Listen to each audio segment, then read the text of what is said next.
Hello friends, பூங்காற்று திரும்புமா என்ற எபிசோடில் என்ன நடக்கலாம் அப்படிங்கிறத பற்றி பார்க்கலாம். இன்றைக்கான எபிசோட் அதிரடியான இன்ட்ரெஸ்டிங்கான எபிசோட் அப்படின்னே சொல்லலாம். குமரன் தறிக்கு கிளம்புறாங்க, கையிலெல்லாம் கட்டுலாம் போட்டுருக்கிறதுனால அவங்க அம்மா சண்டை போடுறாங்க. இப்போ அகிலாவும் கூப்பிட்டு இந்த விஷயத்த சொல்கிறாங்க. குமரன் வந்து என்னால் வீட்டில் தனியாக உட்காந்துருக்க முடியல, அதனால் நான் போயிட்டு வரேன் அப்படிங்கிற மாதிரி சொல்கிறாங்க. அவங்க பெரியமாவும் அங்கே தான் இருக்கிறாங்க. அகிலா ஏற்கனவே அந்த ரவுடி கிட்ட பேசிகிட்டு இருந்த அந்த பயத்தில் இருக்கிறாங்க. இப்போ அவங்க தறியில் வேலை பார்க்கறதுக்கு கிளம்பி போகும்போது அங்கே பார்த்தோம் அப்படின்னா ஆனந்தி வந்து குமரனை பார்க்கறதுக்காக போகிறாங்க. இந்த மாதிரி குமரனுக்கு சரியாகிற வரைக்கும் நான் இந்த இங்கே வேலை செய்கிறேன் அப்படிங்கிற மாதிரி சொல்கிறாங்க. இன்பா அங்கேருந்து அப்படியே ரொம்ப கோபமாக பார்த்துக்கிட்டு இருக்காங்க. கோட்டிக்கிட்ட போய் ஆனந்தி பேசி நான் இங்கே வேலை செய்கிறேங்கிற விஷயத்த சொல்லும்போது சரி நீங்கள் வேலை செய்யுங்க அப்படிங்கிற மாதிரி சொல்லிட்டு இருக்காங்க. பின்னாடி பார்த்தோம் அப்படின்னா இன்பா வந்து அந்த மாதிரி வேணாம் நாங்களாம் இருக்கோம் அப்படின்னு பேசிகிட்டு இருக்கும்போதே இப்போ குமரன் வந்துடுறாரு. நீங்கள் இங்கே வேலை பாருங்க அப்படின்னு சொல்லிடுறாங்க. அடுத்து பார்த்தோம் அப்படின்னாக்கா அங்கே வேலை பார்த்துட்டு இருக்காங்க. இன்பாக்கு ஆரம்பத்திலேருந்தே ரொம்ப கோவம் தான். இப்போ குமரன் வந்து ரொம்ப சந்தோஷப்படுறாரு. அதே நேரத்தில் பார்த்தோம் அப்படின்னாக்கா இங்கே ஆனந்தியோட வீட்டில் பார்த்தோம் அப்படின்னாக்கா மனோகர் வந்து வேலைக்கு போகாமல் உட்காந்துருக்காங்க.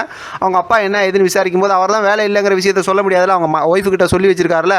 அதனால் பார்த்தோன்னா அவங்க அப்பா கிட்ட சும்மா லைட்டாக உடம்பு சரியில்லை அப்படிங்கிற மாதிரி சொல்கிறாங்க. அவங்க அப்பா எல்லாம் பதறி போகிறாங்க. இல்லை சரியாயிடும், ரெஸ்ட் எடுத்தால் சரியாயிடும் அப்படிங்கிற மாதிரி சொல்லி சமாளிச்சுக்கிட்டு இருக்காங்க. இப்போ இங்கே பார்த்தோம் அப்படின்னா தறியில் இன்பாக்கு ரொம்பவுமே கோவமாக இருக்குது ஆனந்தி வேலை பார்க்கறதுனால. இப்போ கொஞ்ச நேரம் கழிச்சு பார்த்தோம் அப்படின்னாக்கா குமரனுக்கு சாப்பிட்ற விஷயத்தை இது பண்ணும்போது இப்போ ஆனந்தி வந்து எடுத்து சாப்பாடெல்லாம் கொண்டு வந்து கொடுக்குறாங்க. அதே நேரத்தில் குமரனுக்கு தான் கையில் அடிபட்டு கட்டு போட்டுக்கிறதுனால சாப்பிட முடியல. இப்போ பார்த்தா ஆனந்தி தான் ஊட்டியும் விடுறாங்க. ரொம்ப ஒரு சூப்பரான எமோஷனல் ரொமான்ஸ் மூமெண்ட்டாக இருக்குது. ஆனால் குமரனும் சாப்பாடு அந்த மாதிரி ஊட்டி சாப்பிட்டுட்டு இருக்காங்க. ஆனால் இதெல்லாம் பார்த்தோம் அப்படின்னா அங்கே வேலை செய்கிற கோமதி அக்கா அப்படிங்கிறவங்க ஒருத்தவங்க பார்த்துட்டு இருக்காங்க. அவங்க இன்பாவோட ஃப்ரெண்டாக இருக்குது.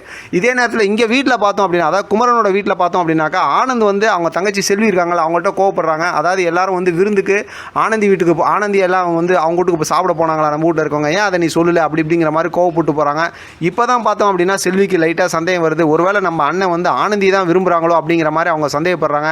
அடுத்து பார்த்தோம் அப்படின்னா நடந்த எல்லா பிரச்சனையும் நினச்சி இப்போ பார்த்தா அகிலா வந்து கொஞ்சம் அப்படியே கவலையில் உட்காந்துருக்காங்க. அவங்க அம்மா சாப்பிடுவாங்க அப்படி இப்படின்னு கூப்பிடும்போது அவங்களால ஒன்றுமே பேச முடியல, எதுவும் சொல்லவும் முடியல. திடீர்னு பார்த்தா மறுபடியும் அந்த ரவுடி ஃபோன் பண்ணி ஏற்கனவே பேசுன மாதிரி தப்பாக அசிங்கமாக பேசுகிறாங்க. இருந்தாலும் பார்த்தா ரொம்பவுமே பயந்து அகிலா பேசுகிறாங்க. ஒரு கட்டத்தில் பேசிட்டு நான் சொல்கிறது நீ கேட்டு தான் ஆகணும்னு சொல்லிட்டு அதை ஃபோனை கட் பண்ணிடுறாங்க. அது ஒரு தேவையில்லாத விஷயம் போயிட்டு இருக்குன்னு வச்சிங்களேன்.